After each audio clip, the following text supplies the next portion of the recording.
Ya, ini perkenalkan teman-teman, ini ada salah satu rekan kita yang hari ini tanggal 3 Desember 2019 mau mendaftar di PT kami. Oke.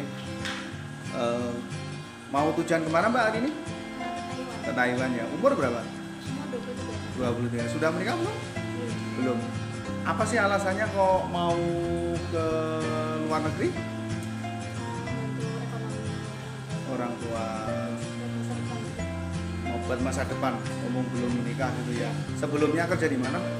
sebelumnya di Malaysia. Di Malaysia di pabrik. Iya, di Terus pabrik. ini mau yang di Taiwan gitu ya.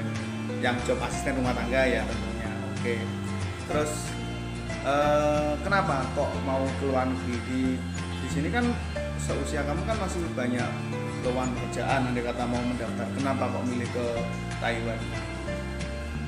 Kalau pribadi karena saya perempuan dan mau cari pengalaman yang lebih buat ke depan. Sama gajinya juga kan? Ya, oke. Terus seperti ini lagi.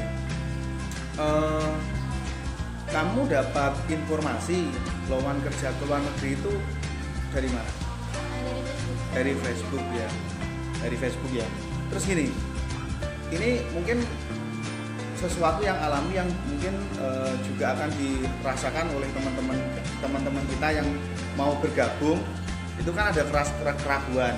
Kamu ini untuk memutuskan ke luar negeri ini ada nggak perasaan dulunya pertama kali ke Malaysia itu ada rasa ragu gitu? Ada teman yang saya pikirkan, kenapa kalau orang lain bisa, kenapa kita enggak? Oh gitu. Nah sekarang gimana perasaannya? Nggak ada. Kalau perasaan sama sebab ini di negaranya lebih jauh, terus tuh bahasa, pengalaman baru. Kalau dibilang berdek ini, Dedek gitu ya? ya. Oke, ya. Semoga-moga di Taiwan nanti kamu bisa sukses. Oke? Yuk, terima kasih.